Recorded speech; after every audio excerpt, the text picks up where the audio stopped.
असम में 22 लाख से अधिक गरीब परिवारों को पक्के घर मिले हैं। मैं जरा आपसे पूछना चाहता हूं, यहां के गरीबों को कितने पक्के घर मिले हैं? 22 लाख। कितने पक्के घर मिले हैं? जोर से बताइए, कितने घर मिले हैं? गरीबों को कितने पक्के घर मिले हैं? ये घर घर पहुंचाइए। 22 लाख गरीब परिवारों को पक्के घर मिलना मतलब उनको एक नई दुनिया का जन्म हो जाता है। बीजेपी का संकल्प पत्र कहता है कि जिनको अभी तक पीएम आवास के घर नहीं मिले हैं, उनको भी पक्के घर मिलेंगे। आने वाले समय में 15 लाख और गरीब परिवारों को पक्के घर की गारंटी पक्की है। गरीब परिवारों के बच्चों को केजी से पीजी तक मुफ्त शिक्षा की घोषणा भी प्रशंसनीय है। साथियों, असम की बहनों बेटियों के लिए तो डबल इंजन सरकार का डबल बेनिफिट और भी आकर्षक होता जा रहा है। मैं जो आंकड़े बोल रहा हूं याद रखोगे? घर घर बताओगे? हर बूथ में बताओगे? मैं बताता हूं, लखपति दीदी अभियान से असम की बहनों को बहुत लाभ हुआ है। अभी तक असम की करीब 3 लाख बहनें लखपति बाइदो बन चुकी है।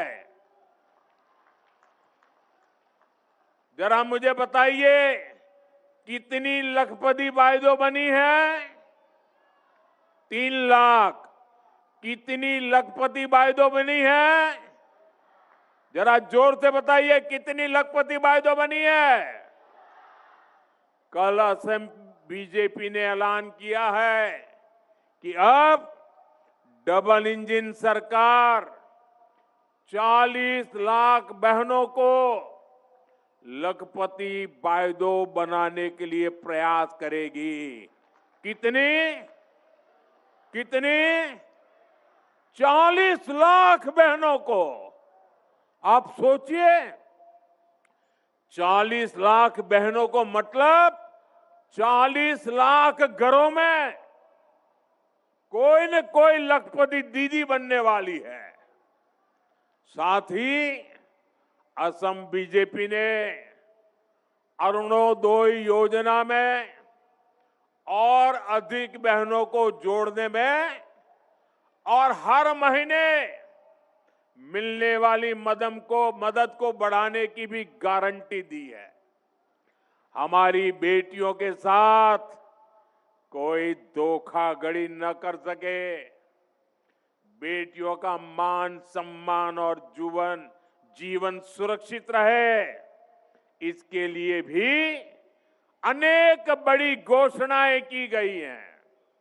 साथियों, असम में यूनिफॉर्म सिविल कोड लागू करना और हमारे आदिवासी समाज 6 शेड्यूल एरिया की संस्कृति और परंपराओं को सुरक्षित रखना, ये असम की पहचान बचाने के लिए बहुत बड़ी घोषणाएं हैं। और आप जानते हैं, बीजेपी जो कहती है वो करके दिखाती है।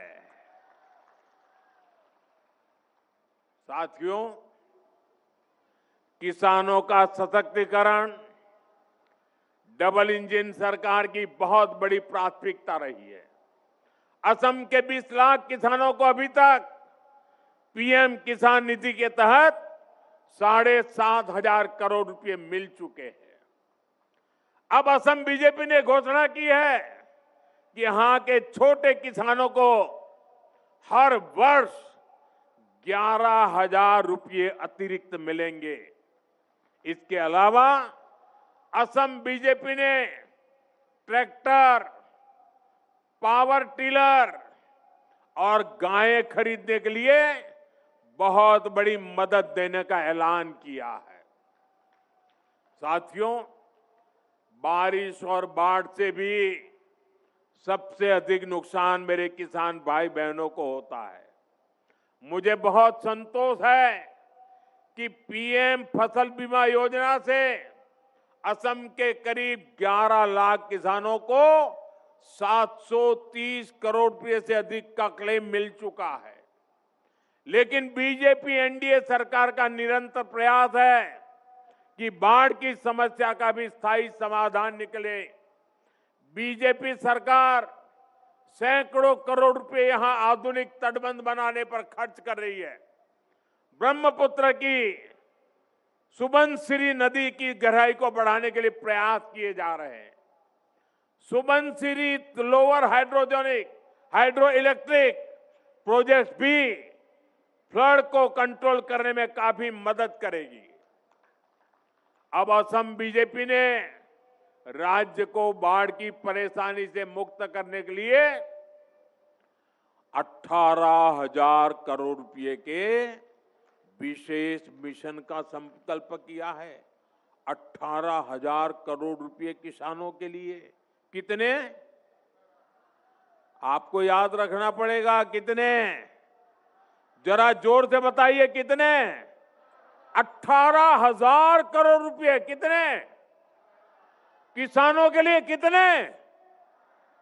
ये पैसा बाढ़ की परेशानी कम करेगा और मेरे किसानों की रक्षा करेगा। इस क्षेत्र के विकास को नई गति भी देगा।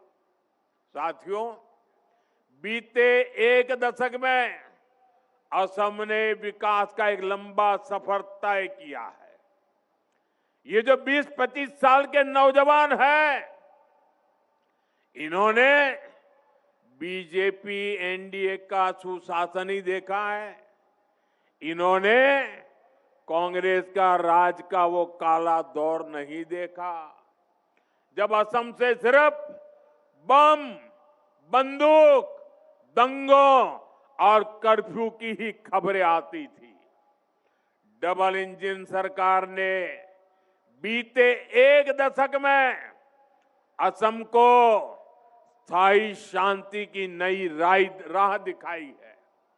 असम के हजारों संतानें बीते एक दशक में बंदूक छोड़कर एक नए भविष्य से जुड़ी है। आज असम से सिर्फ विकास और विश्वास की ही खबरें आती है। आज असम से खबरें आती है नुमालीगढ़ रिफाइनरी की क्षमता 3 गुना करने की।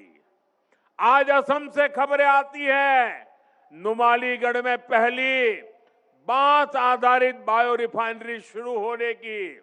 आज असम से खबरें आती है नामरूप के खाद कारखाने की विस्तार की। साथियों, एक समय था जब दुनिया में असम की चर्चा चाय के लिए होती थी।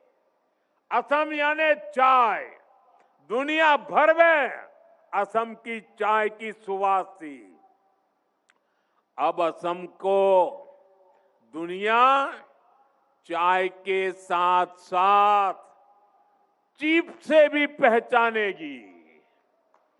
वो दिन दूर नहीं जब असम के सेमीकंडक्टर प्लांट से चीप का उत्पादन शुरू हो जाएगा। ये असम को आधुनिक टेक्नोलॉजी के एक बहुत बड़े हब के रूप में विकसित करेगा।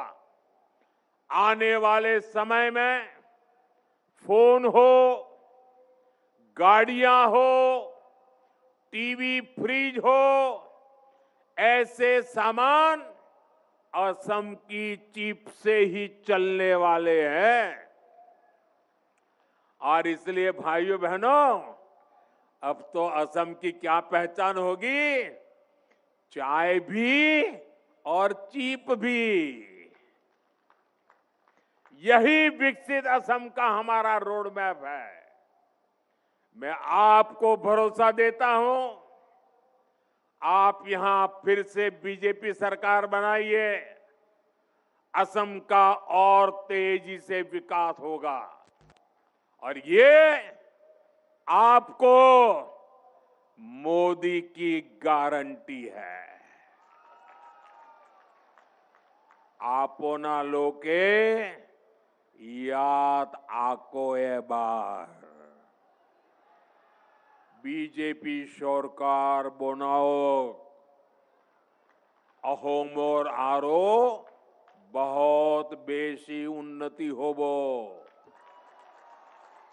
एया आपना लोको मोदी गारंटी। साथियों, असम को प्रकृति ने बहुत कुछ दिया है। असम के पास संसाधनों की कभी कमी नहीं रही है, लेकिन कांग्रेस ने सत्ता के लिए असम के समाज को भी बांटा और ब्रह्मपुत्र के दो किनारों को भी कभी जुड़ने नहीं दिया। कांग्रेस ने 60-65 साल में ब्रह्मपुत्र पर सिर्फ 3 ही पुल बनाए। 60-65 साल में कितने पुल? कितने पुल? कितने पुल? पुलों के अभाव में कितने ही लोगों को हमें खोना पड़ा, कितनी ही पीढ़ियों को मुश्किल से गुजरना पड़ा। डबल इंजन सरकार ने इस पीड़ा को, इस परेशानी को समझा और 10-11 वर्षों में ही ब्रह्मपुत्र पर 5 बड़े ब्रिज पूरे किए। कितने? कितने? 5 बड़े ब्रिज। 65 साल में 3, 11 साल में 5। बड़ा काम हुआ कि नहीं हुआ? और सभी 5 बड़े पुलों पर काम तेजी से चल रहा है। आज बोगीबिल ब्रिज और भूपेन हजारिका सेतु ने उत्तरी असम सहित पूरे नॉर्थ ईस्ट के जीवन को बदल दिया है। कांग्रेस रहती तो ये ब्रिज आज भी पूरे नहीं हो पाते। इसलिए तो आज हर कोई यही कह रहा है, असम को आधुनिक इंफ्रास्ट्रक्चर अगर कोई पार्टी दे सकती है तो वो बीजेपी है, एनडीए है। अहोमोग जोदी आधुनिक इंफ्रास्ट्रक्चर कोनोबा पार्टीए दीबो पारे तेंते हेई पार्टी होय छे बीजेपी, एनडीए। साथियों, कांग्रेस के लिए हमेशा पावर पॉलिटिक्स और अपना परिवार ही फर्स्ट रहा है। दिल्ली में एक परिवार और एक परिवार यहां भी है। एक परिवार दिल्ली में और एक परिवार असम में। कांग्रेस के लिए इन्हीं परिवारों का हित सर्वोपरि है। कांग्रेस ने दशकों तक सरकारें चलाई है, लेकिन आप लोगों के स्वास्थ्य पर बिल्कुल ध्यान नहीं दिया। 6-7 दशक में असम में केवल 6 मेडिकल कॉलेज बन पाई थी। कितनी मेडिकल कॉलेज? ऐसा नहीं, जोर से बोलिए, बारिश आ रही है फिर भी बोलिए। कितनी मेडिकल कॉलेज? कितनी मेडिकल कॉलेज? आज असम में यानी 60-65 साल में 6 मेडिकल कॉलेज, आज असम में 14 मेडिकल कॉलेज है और 10 मेडिकल कॉलेज पर काम चल रहा है। कितनी मेडिकल कॉलेज? 14 और 10 बन रही है, 24 हो जाएगी। उन्होंने 65 साल में 6 बनाई, हम 11-12 साल में 24 मेडिकल कॉलेज। इसमें एक मेडिकल कॉलेज यहीं धेमाजी में भी बन रहा है। इतना ही नहीं, आज असम में एम्स भी है। इसी तरह असम में इंजीनियरिंग कॉलेज की संख्या 7 हो गई है और पॉलिटेक्निक कॉलेज 10 से बढ़कर 26 हो चुके हैं। यहां गोगामुख में ही एग्रीकल्चर रिसर्च इंस्टीट्यूट का शिलान्यास और धेमाजी इंजीनियरिंग कॉलेज का लोकार्पण करने का अवसर तो आपने मुझे ही दिया था।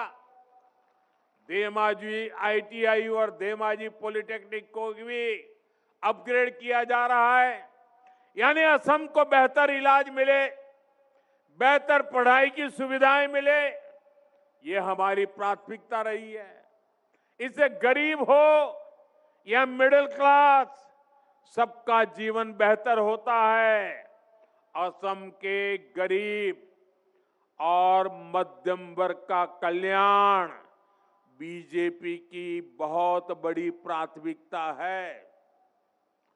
अहो मोर दुखिया आरो मध्योवित्तो श्रेणीर उन्नति कोरा तो बीजेपी मूल प्राथमिकता।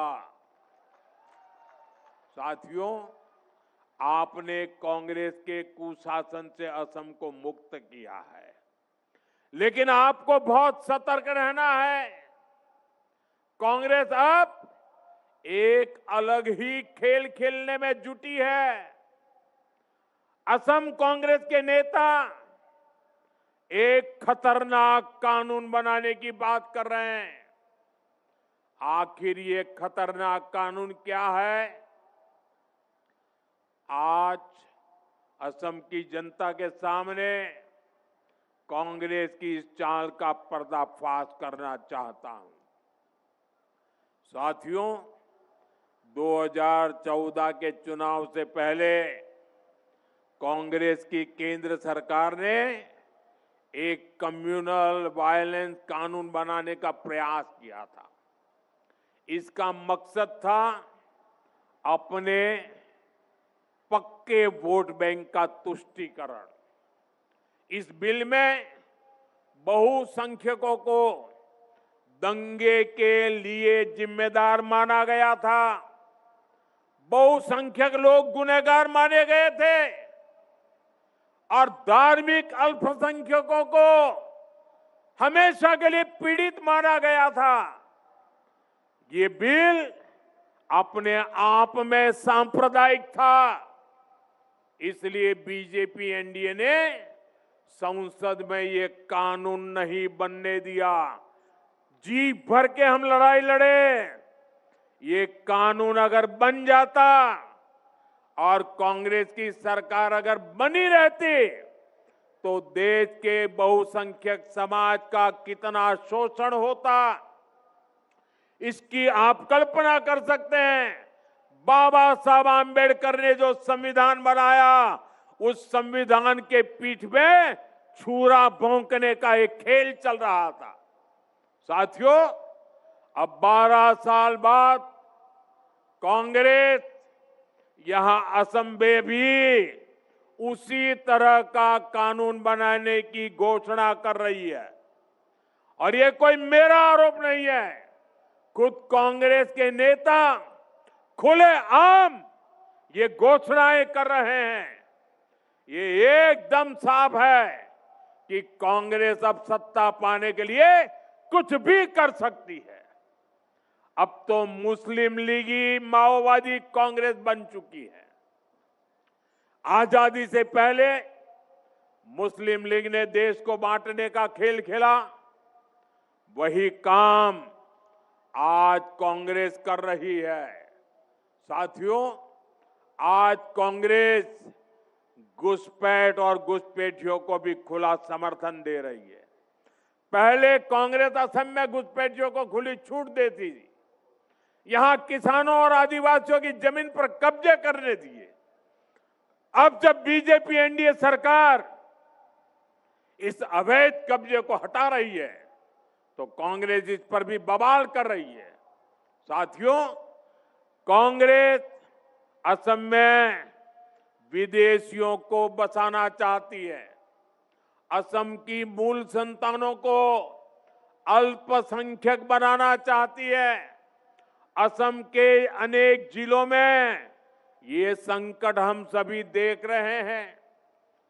बीजेपी एनडीए सरकार किसानों, आदिवासियों और हमारे जंगल की जमीन को घुसपैठियों के कब्जे में नहीं रहने देगा। अवैध कब्जे के खिलाफ बीजेपी एनडीए सरकार की कार्रवाई जारी रहेगी।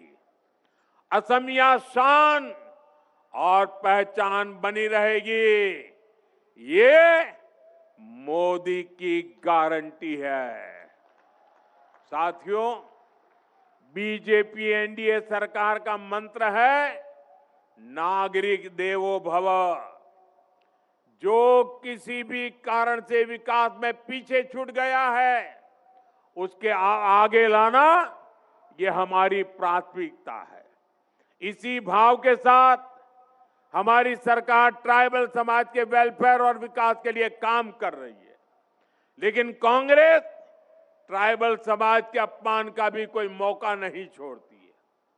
यहां मिसिंग जनजातीय समाज को भी दशकों तक कांग्रेस की उपेक्षा का सामना करना पड़ा है। यह हमारी सरकार है जिसने बीते 10 वर्षों में मिसिंग समुदाय के विकास के लिए अनेक कदम उठाए हैं। और ये मेरा सौभाग्य देखिए, ये मिसिंग समाज ने मेरा सम्मान किया है। ये मेरे लिए बड़ा गौरव है, ये मेरी भी शान बढ़ा रहा है। मैं मिसिंग समाज के इस प्यार को सर आंखों पे चढ़ाता हूं। आज सैकड़ों प्राइमरी स्कूलों में मिसिंग में पढ़ाई हो रही है। मिसिंग यूथ फेस्टिवल के आयोजन के लिए करोड़ों रुपए की मदद दी की है। मिसिंग युवाओं के रोजगार के लिए भी डबल इंजन सरकार निरंतर नए कदम उठा रही है। मैं आज जितने भी जनजातीय समाज हैं, सभी को आश्वासन देने आया हूं कि सबके सपनों, सबकी आकांक्षाओं को पूरा किया जाएगा। भाजपा विकास और विरासत दोनों के लिए काम करने वाली पार्टी है। आपकी संस्कृति और आपके सपनों को बीजेपी पूरा सम्मान दे रही है और आगे भी आपकी आकांक्षाओं का हम पूरा ध्यान रखेंगे। साथियों, बीजेपी एनडीए सरकार विकसित असम के लिए लगातार काम कर रही है। 9 अप्रैल को मतदान के पुराने सभी रिकॉर्ड टूटने चाहिए। रिकॉर्ड टूटेंगे कि नहीं टूटेंगे? अपने बूथ में रिकॉर्ड तोड़ोगे? पहले से ज्यादा मतदान कराओगे? सुबह सुबह मतदान करा दोगे? ये जितने भी बीजेपी एनडीए के उम्मीदवार हैं, ये असम के सिपाही हैं, असम के तेज विकास के लिए प्रतिबद्ध है। आप सभी कैंडिडेट आगे चले आइए। आप इन सभी को जरूर एमएलए बनाइए, बनाएंगे। साथियों, आप मेरा एक काम और करेंगे?